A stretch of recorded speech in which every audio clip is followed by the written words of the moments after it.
2024, nagkaroon po ako ng diagnosis na trigger finger. Sa kaliwa kong kamay, nangingimi po siya. Hindi na po ako makaramdam, hindi na po ako makahawak. Sobra po akong masaya na nabigyan po ako ng opportunity to share my story. Sana maka-inspire po ako sa inyo.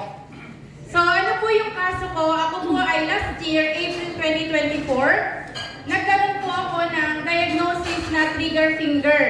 So ano po yung sitwasyon ko? Ito po ay nangyari sa akin right hand. So hindi ko po maigalaw yung aking thumb. Naglalak po siya. Kasama po nun, sobrang sakit po yung nararamdaman ko. And then on my right hand, meron po namang neuralgia and neuritis. Nautal ako. Sorry po. Ito po yung aking findings. Ayan po. So meron po akong pamamaga sa aking kaliwang kamay at umakalat po siya sa aking buong kamay. So nag-umpisa po siya sa aking thumb hanggang sa sama na po yung aking middle finger. Ano po yung nararamdaman ko nun?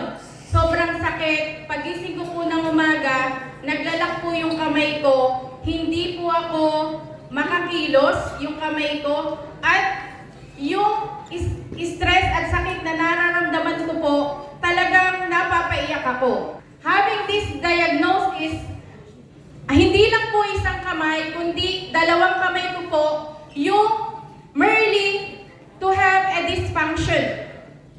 Okay? So prior po doon ng aking diagnosis, meron po napanood yung anak ko about carpal tunnel. Ang carpal tunnel po ay naglalak po yung kamay ninyo simula po dito at hindi po maigalaw. So bakit po siya nag-worry sa akin? Kasi ang line of work ko po ay, ako po ay trainer by the way, by profession, brand training specialist. And then sa sobrang sipag ko po sa trabaho, kinukompleto po lagi ang mga reports. Kahit hindi po sinasabi ng aming may-ari o mga boss ko, I'll make sure na my reports are ready at lahat po ng paperworks ko ay nakaprepare whenever they ask for it. So kasama po nun, paggawa ko ng aking pinagbubuti kong trabaho, hindi ko po alam na napapabayaan ko na at na-overuse ko po yung aking kamay. Bakit ko po ginaganito yung kamay ko? Malalaman niyo po mamaya. Hindi ko po ito habit, pero malalaman niyo po dahil isa po ito sa proven result ng pag-inom ko ng JC Barley. Alright, so nung makapanood po nung anak ko, yung carpal tunnel syndrome, yun po ay sakit nung isang Pilipino sa atin na naglock po yung kamay niya hanggang sa na-paralysis na po at yun po ay nagtatrabaho sa isang computer shop. So ngayon, nag-alala po yung anak ko dahil sabi niya, Mama, lagi ka nagko-computer, hindi ka na nagpapahinga.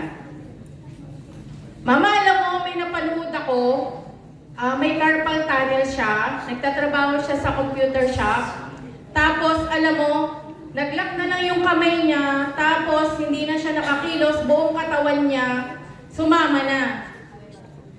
Alam niyo po na ramdam ko sa anak ko, yung pag-aalala niya habang nagkukwento siya. So, minsan nasasabi ko po sa kanya na medyo masakit po yung kamay ko. Napupuna ko po no, na araw-araw tinatanong niya ako, Mama, kamusta na ba yung kamay mo? So, syempre, we are Wonder Woman, tinatago ko po siya sa anak ko.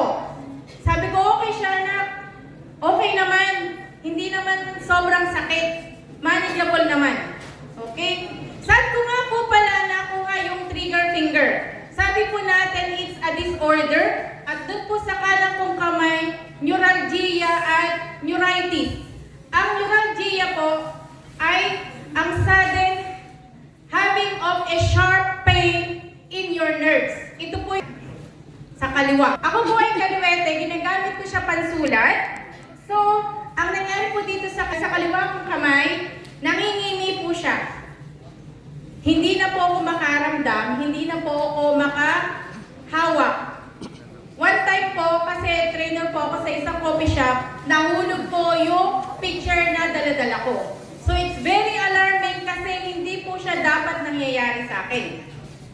So, nung mangingimi po siya, suddenly, bigla po siyang parang may mga nanunurok-nurok na sa nerves ko at sobrang sakit. So, na-alarm po ako dahil alam ko na naman, tatanungin na naman po ako ng aking anak, Mama, kumusta na yung kamay mo? Okay? So, dahil po sa pangungulit niya, ako po ay nagpa-check up. That was July 8, 2024, but I started to feel the symptoms by April 2024. So, April, May, June, July, August.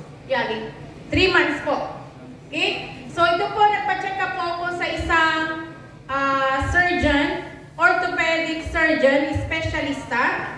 At ito po ang kanilang na-find out pagkatapos po ng consultation. Nag-undergo po ako ng scan. At immediately, right after the result, sinabi po nila na ang condition mo is mechanical. When you say mechanical, para siyang parte ng isang sasakyan na nasa katawan ko na kailangang i-reboot. Sabi ko, Doc, ano po bang ibig sabihin nun? Medyo pakipaliwanag niyo po. Talagang kinakabahan po ako noon, kaya lang, dahil po sa pagmamahal ko sa anak ko, pinush na po ako na magpa-check up. Alam niyo naman po tayo, pag may nararamdaman, mamaya na lang, sige bukas na lang, okay din yan, gagaling din yan. Hanggang sa lumala. Okay? So, ang kanya po, recommendation sa akin ay surgery. Surgery, ano pong gagawin sa kamay ko? Bubutasin po ito, it's called incision sheath tendon. I-release po yung tension sa kamay ko para maigalaw ko po ng pusa yung aking thumb. At yung po ay hindi na kumalat.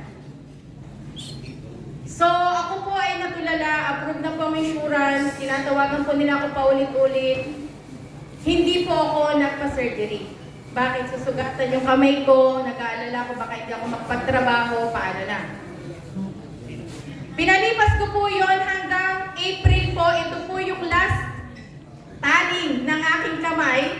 Kailangan na po ako magpa-surgery dahil na-stress na po ako, pagising ko sa umaga masakit. Baka lumala pa, sumobra pa, lalo kung hindi magamit ang kamay ko.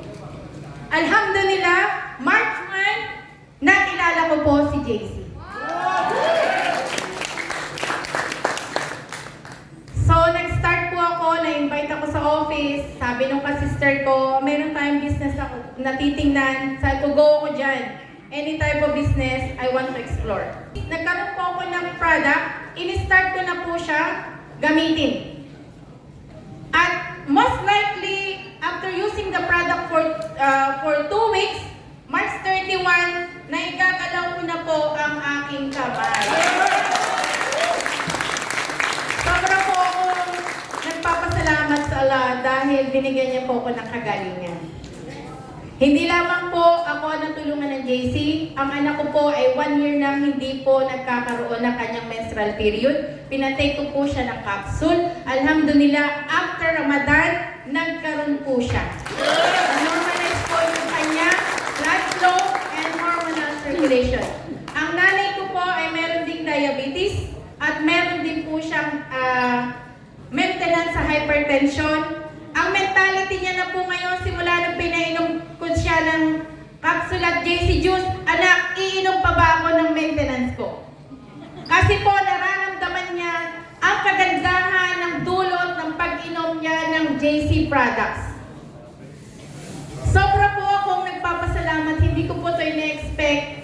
I've been thinking like my life will be miserable after April 2025. I have to deal with the disease that I have and I have to hide it for my daughter. At same time, struggling to survive in life. Maraming salamat po.